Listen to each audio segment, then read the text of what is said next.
May I request you?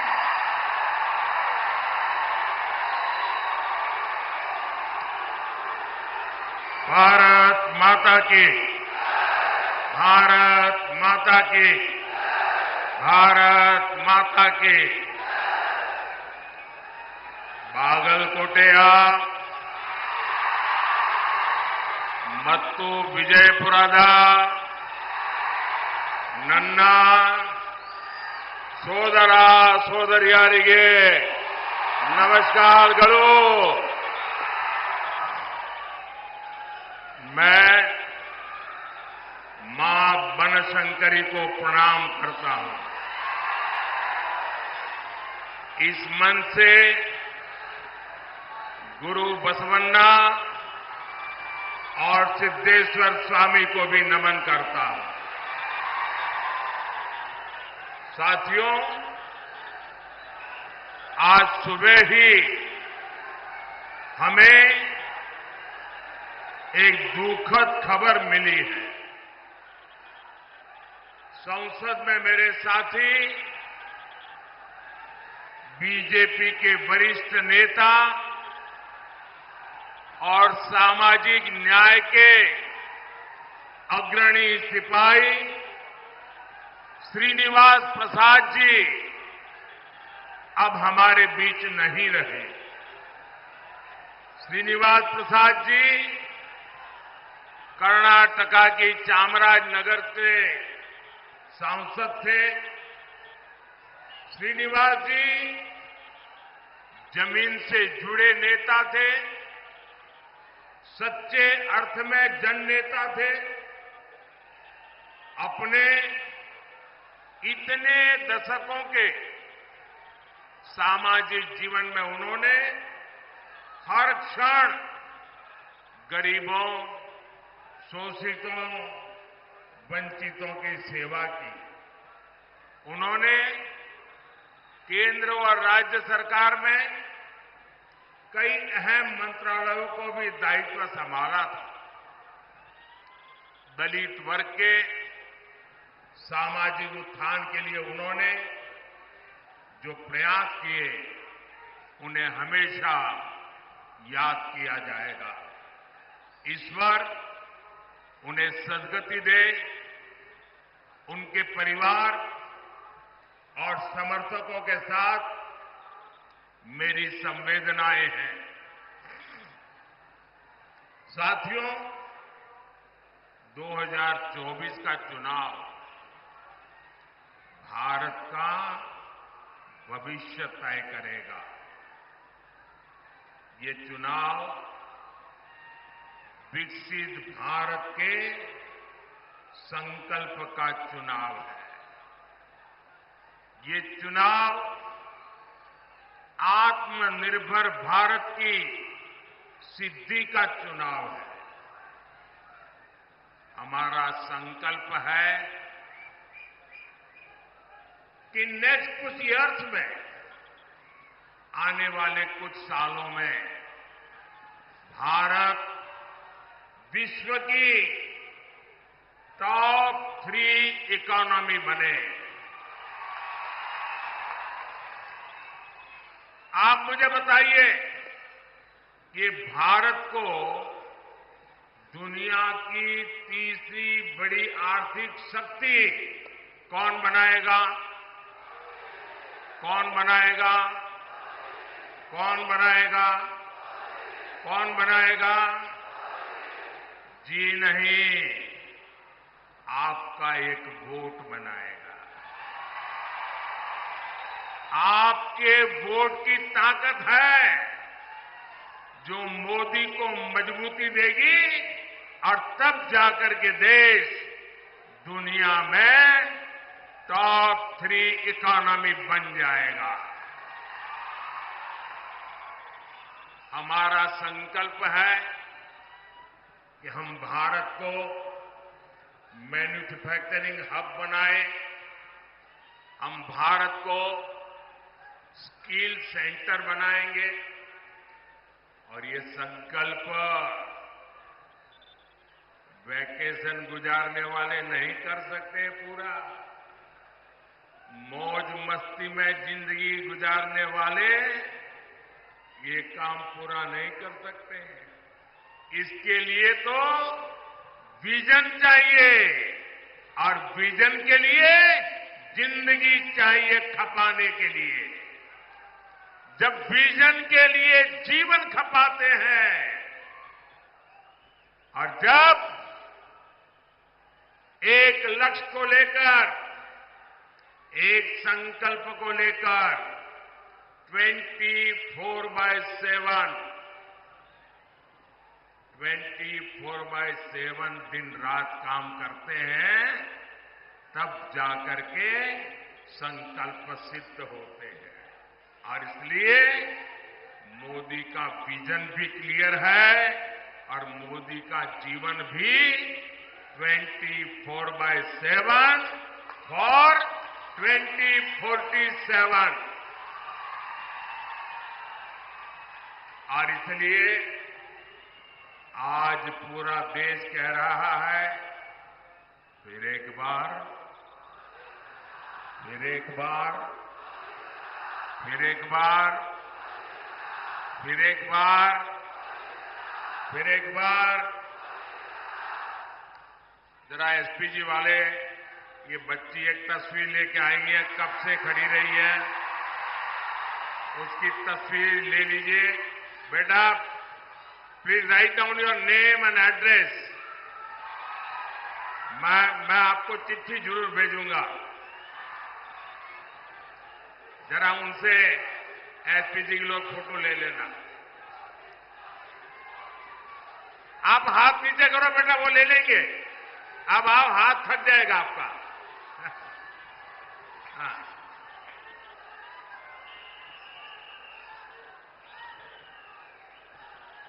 अरे बाबा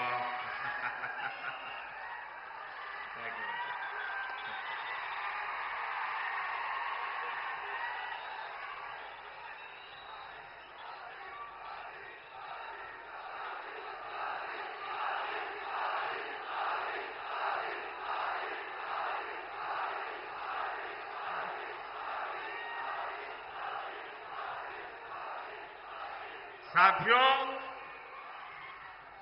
जिस कांग्रेस का एकमात्र काम सरकार में रहते हुए देश को लूटना है, उसे क्या आप इतने बड़े देश की जिम्मेवारी दे सकते हैं? मेरा सवाल अगर आप समझ सके तो जवाब देना। जवाब देंगे? जवाब देंगे? आप मुझे बताइए, जिस कांग्रेस का इतिहास देश को लूटने का रहा है, क्या ऐसी कांग्रेस के हाथ में अब हम इतना बड़ा देश दे सकते हैं क्या? कांग्रेस के हाथ में देश दे सकते हैं क्या? कांग्रेस ने 60 साल के अपने शासन में जो उनकी पहचान बनी है, वो उनके पापों के कारण बनी है।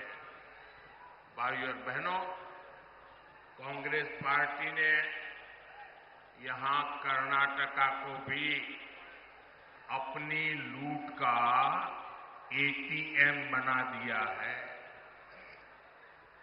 इतने कम समय में ही इन लोगों ने कर्नाटका का सरकारी खजाना खाली कर दिया। हालत ये हो गई है कि विधायकों को विकास के लिए मिलने वाली विधायक निधि का पैसा तक समय से नहीं मिल पा रहा है। और यहां के सरकारी कर्मचारी, मैं आपको अंदर की बात बताता हूं, क्योंकि भारत सरकार के पास इनकी अंदरूनी जानकारियां होती है और मैं आपको चेतावनी चौंकाना चाहता हूं। वो दिन दूर नहीं है जब कर्नाटका सरकार यहां के सरकारी मुलाजिमों को पेमेंट तक नहीं दे पाएगी, पेमेंट तक नहीं दे पाएगी। आपके बच्चे भूखे मर जाए ऐसी स्थिति ये लोग पैदा करके रखेंगे। जनहित की ऐसी कोई योजना नहीं जो कांग्रेस के भ्रष्टाचार का शिकार न हुई। और इसलिए तो देश के सभी अनुभवी लोग कहते हैं, इतिहास भी कहता है, कांग्रेस आई तबाही लाई, कांग्रेस आई तबाही लाई। साथियों, कर्नाटका में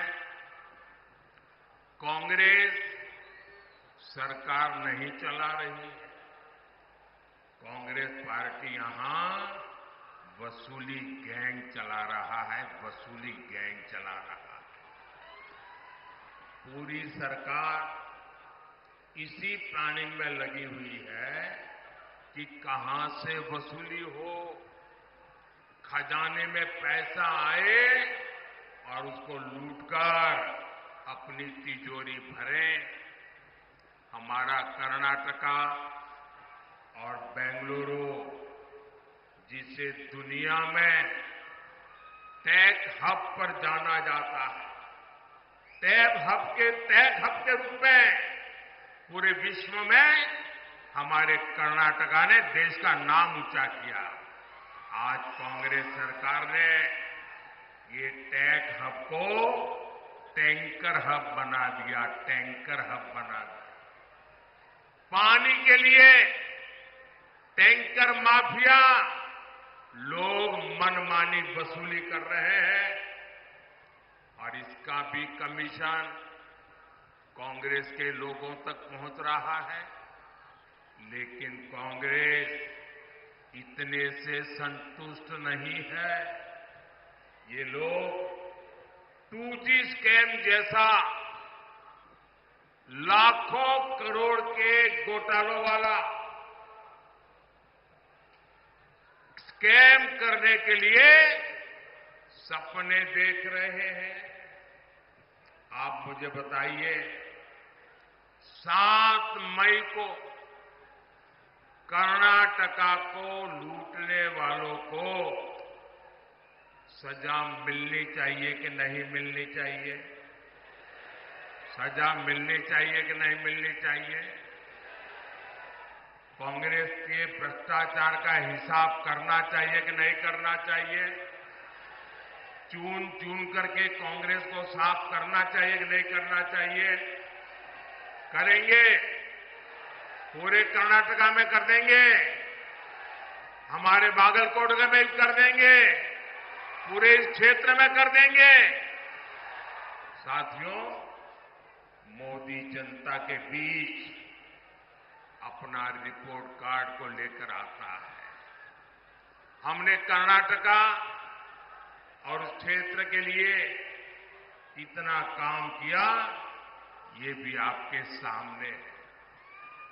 हमारी सरकार कर्नाटका में कई एयरपोर्ट बना रही है। इनमें से एक बीजापुर में भी तैयार हो रहा है। बागलकोट रेलवे स्टेशन को अमृत स्टेशन के रूप में डेवलप किया जा रहा है। बागलकोट से गुजर रहे नेशनल हाईवे को चौड़ा किया जा रहा है। इससे बादामी, पट्टदकल और आइहोले जैसे ऐतिहासिक जगहों पर पर्यटन को बढ़ावा मिलेगा। साथियों, पिछले 10 वर्षों में मोदी ने उस वर्ग की चिंता की है जिसे कांग्रेस ने बदहाली का जीवन जीने पर मजबूर कर दिया था।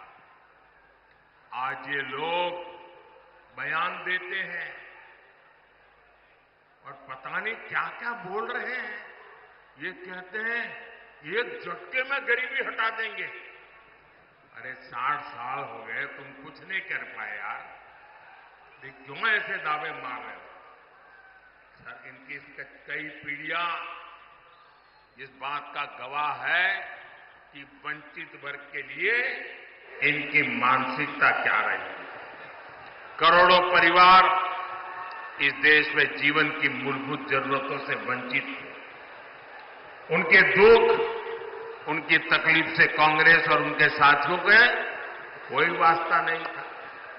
आप कल्पना कर सकते हैं, मोदी के आने के पहले हमारे देश में 18,000 विलेजेस ऐसे थे जहां बिजली का खंभा भी नहीं पहुंचा था। 18,000 गांव। आप सोचिए, 21वीं सदी में 18,000 विलेजेस, करोड़ों लोग अंधेरे में जिंदगी गुजारते थे। रात होते ही गांव में सन्नाटा पसर जाता था, जानवरों का खतरा रहता था। कितनी पीढ़ियों तक बच्चों को पढ़ाई के लिए रोशनी तक नहीं मिली। लेकिन जब मोदी को आपने अवसर दिया तो गांव तक बिजली पहुंचाने का समय सीमा में संकल्प लिया, पूरा कर दिया। और उस समय ये लोग मजाक बनाते थे कि पहाड़, रेगिस्तान, जंगल, हर जगह से गुजरकर गांव-गांव बिजली पहुंच कैसे सकती है। लेकिन आज देश का ऐसा कोई गांव नहीं जहां बिजली न पहुंचे। इसी तरह हमने पानी की समस्या के समाधान के लिए जल जीवन मिशन शुरू किया। जल जीवन मिशन की शुरुआत से पहले देश में केवल 16% घरों में, 16% घरों में नल से जल का कनेक्शन था। 16%। आजादी के इतने सालों के बाद भी सिर्फ 16%। मोदी ने 5 इयर्स में 75% से ज्यादा घरों तक पानी पहुंचा दिया। 70 ईयर केवल 3 करोड़ कनेक्शन और 5 ईयर में 11 करोड़ कनेक्शन। ये काम मोदी करता है। क्या ये काम मोदी के आने पहले हो नहीं सकता था क्या? वही सरकार, वही नियम, वही फाइलें, वही दफ्तर, ये आप नहीं कर सकते थे, मोदी ने करके दिखाया। और इसलिए भाइयों बहनों, आपको तय करना है कि देश कैसे लोगों के हाथ में देना है। भाइयों बहनों, काम हो सकता था जब कांग्रेस को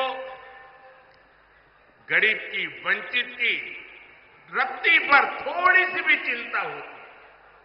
लेकिन कांग्रेस को कभी गरीब की, वंचित की, दलित की, पिछड़ों की उनको परवाह ही नहीं थी। साथियों, कांग्रेस का यही रवैया हमारे बॉर्डर विलेजेस के लेकर रहा। सीमावर्ती गांवों को कांग्रेस सरकारें जानबूझकर विकास से वंचित रखती थी, वैसे अपनी रणनीति का हिस्सा बताते थे। यानी करोड़ों लोगों को कांग्रेस ने अपनी राजनीति के तहत मदहाली का जीवन जीने के लिए मजबूर कर रखा था। मोदी ने ये विकास विरोधी सोच बदली। हमने सीमा पर बसे गांवों को आखिरी नहीं, देश का पहला गांव कहना और उसको उस प्रकार से ट्रीट करने का निर्णय किया। आज विकास देश के हर पहले गांव तक पहुंच रहा है। भाइयों और बहनों, कांग्रेस की विकास विरोधी मानसिकता का बड़ा बोझ हमारे एससी, एसटी समाज भी को उठाना पड़ा। एससी, एसटी समाज के लोग विकास से सबसे दूर थे। हमने आज पीएम आवास योजना के तहत 4 करोड़ लोगों को पक्के मकान दिए। 55 करोड़ गरीबों के पहली बार बैंक में खाते खुल गए। उज्ज्वला योजना के तहत करोड़ों माताओं बहनों को मुफ्त गैस सिलेंडर मिले, उन्हें धुएं से आजादी मिली। इनमें से सबसे बड़ी संख्या एससी, एसटी, ओबीसी समाज के लोगों की है। आज शिक्षा से लेकर रोजगार तक सरकार की योजना का बहुत बड़ा लाभ इस वर्ग को मिल रहा है। साथियों, बीजेपी कर्नाटका के विकास में अपनी पूरी ऊर्जा लगाती है, लेकिन कांग्रेस हमारी योजनाओं को रोकने में पूरी ताकत लगाती है। हमने बागलकोट की इलकल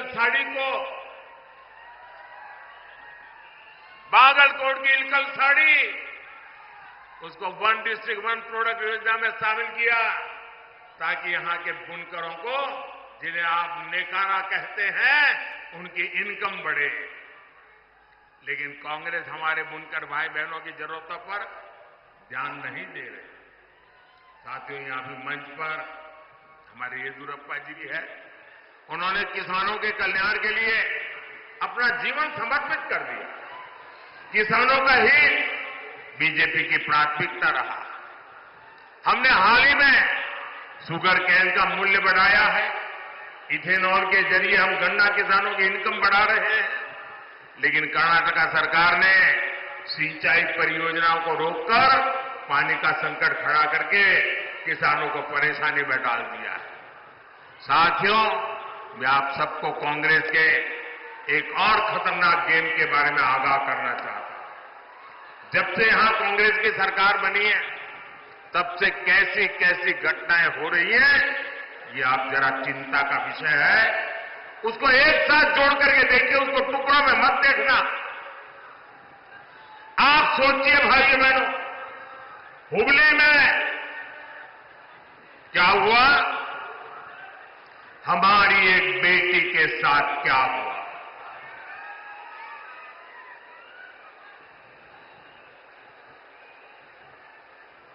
जहां शिक्षा का दाम है, हुबली में एक बेटी को एक के बाद एक चाकू के घाव मार दिए जाए, वो दृश्य देखकर हर किसी का दिल दहल गया। लेकिन यहां की पूरी सरकार वोट बैंक को बचाने के बेटी के सम्मान पर ही हमला करने में जुट गई। तुष्टीकरण के लिए कांग्रेस किसी भी हद को पार कर सकती है। साथियों, कर्नाटका में कट्टरपंथी ताकतें बेलगाम हुई है। कोई दुकानदार अपनी दुकान के भीतर हनुमान चालीसा सुनता है तो उस पर हमला हो जाता है। राजधानी बेंगलुरु तक में दिन दहाड़े आतंकी हमला होता है, बम फूटता है, और सरकार पहले क्या बोलती है, कहती है गैस का सिलेंडर फटा है। ये गैस का सिलेंडर फटा है कि तुम्हारा दिमाग फटा है। बाद में कहते हैं ये बिजनेस राइवलरी थी। भाइयों बहनों, ये नॉर्मल क्राइम की घटनाएं नहीं है। ये आतंकवाद की, कट्टरतावाद की मानसिकता है, और कांग्रेस सिर्फ वोट पाने के लिए इस मेंटालिटी को प्रोटेक्ट कर रही है, प्रमोट कर रही है। साथियों, कांग्रेस की वोट बैंक की राजनीति के चलते अब देश में एससी, एसटी के अधिकार भी सुरक्षित नहीं है। एक और बीजेपी सरकार ने कर्नाटका में तलवारा समुदाय को एसटी का दर्जा दिया था। कर्नाटका में 3 लाख से ज्यादा परिवारों को हक्कू पत्र दिए गए, लेकिन कर्नाटका में कांग्रेस ने संविधान बदलने, SC, ST, OBC का हक छीनने का अभियान शुरू किया है। हमारा संविधान धर्म के आधार पर रिजर्वेशन की बात नकारता है, नहीं स्वीकारता है। लेकिन कर्नाटका की सरकार ने ओबीसी रिजर्वेशन का हिस्सा मुस्लिमों को दे दिया है। ये इतने से भी नहीं मानेंगे, इन्होंने पहले भी अपने मैनिफेस्टो में धर्म के आधार पर रिजर्वेशन देने के लिए कानून बनाने की बात कही।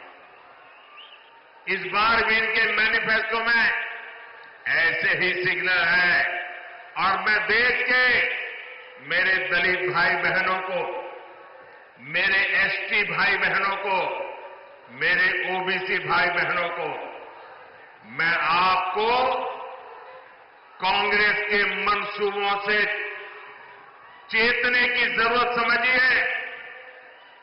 ये लोग धर्म के आधार पर अपने वोट बैंक को सुरक्षित रखने के लिए वो आपके अधिकार जो बाबा साहब आंबेडकर ने दिए हैं, जो भारत के संविधान ने दिए हैं, उस पर लूट चलाने की ताक में बैठे हैं। उनको लगता है कि आज पार्लियामेंट में सबसे ज्यादा एससी एमपी बीजेपी के हैं, सबसे ज्यादा एसटी एमपी बीजेपी के हैं, सबसे ज्यादा ओबीसी एमपी बीजेपी के हैं और इसलिए उनको लगता है अब एससी, एसटी, ओबीसी तो बीजेपी का हो गया और अब माइनॉरिटी के ऊपर भरोसा करने के लिए एससी, एसटी, ओबीसी का लूटो, माइनॉरिटी को दे दो। क्या आप ये चलने देंगे? क्या ये स्वीकार करेंगे? क्या? और मैं मेरे दलित भाई बहनों को, मैं मेरे आदिवासी भाई बहनों को, मैं मेरे ओबीसी भाई बहनों को आज गारंटी देता हूं, मैं कांग्रेस के ऐसे किसी मंसूबों को सिद्ध नहीं होने दूंगा। आपके अधिकारों की रक्षा के लिए, आपके आरक्षण की रक्षा के लिए मोदी किसी भी हद तक जाएगा, ये मैं आपको विश्वास दिलाता हूं। साथियों, आजकल एक और चिंता का विषय मैं आपके सामने रखना चाहता हूं। सोशल मीडिया का जमाना है, टेक्नोलॉजी का जमाना है और बहुत सी चीजें व्हाट्सएप पर, एक्स पर, सब पर आती रहती हैं और हम भी कभी देखे बिना फॉरवर्ड कर देते हैं। मैं सबसे पहले सोशल मीडिया के प्लेटफॉर्म पर काम कर रहा आया। आज दुनिया में भी सबसे ज्यादा फॉलोवर अगर किसी के हैं तो जो पहले 2-3 नाम है उसमें आपका एक मोदी है, क्योंकि मैंने इस ताकत का सदुपयोग किया, समाज से जुड़ने के लिए उपयोग किया, समाज की भावनाओं को समझने के लिए उपयोग किया, सही बात पहुंचाने के लिए उपयोग किया। लेकिन जो लोग चुनाव हार चुके हैं, मैदान खो चुके हैं, ये लोग इन दिनों टेक्नोलॉजी का उपयोग करके फेक वीडियो बना रहे हैं, आर्टिफिशियल इंटेलिजेंस का दुरुपयोग करते हुए मेरी आवाज में ऐसी भद्दी चीजें आजकल सोशल मीडिया में डाल रहे हैं कि बहुत बड़ा खतरा पैदा हो रहा है। और इसलिए मेरी देशवासियों की अपील है कि कोई भी फेक वीडियो आपको नजर आए, आप पुलिस को जानकारी दो, हमारी पार्टी को जानकारी दो, कानूनी लोगों पर कार्रवाई होगी और उनको सबक सिखाया जाएगा। ये देश का कानून किसी के साथ भी प्रकार के खेल खेलने की इजाजत नहीं देता है।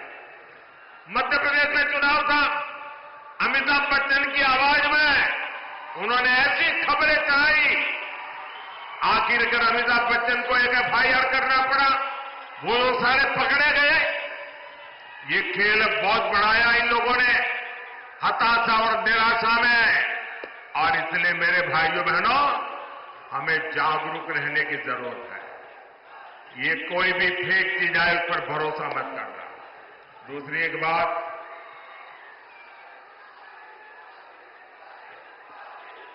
देखिए ये मोदी जो है ना,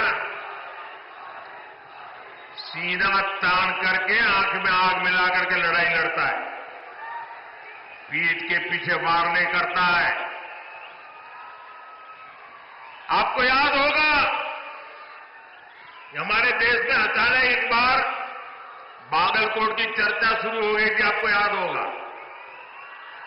जब मैंने बालाकोट में एयर स्ट्राइक किया तो बहुत लोगों को समझ नहीं आया बालाकोट है कहां, तो बागलकोट को ही बालाकोट बांध करके यहां बम गिरे चलाया, आधा पौना घंटा ऐसे ही चला।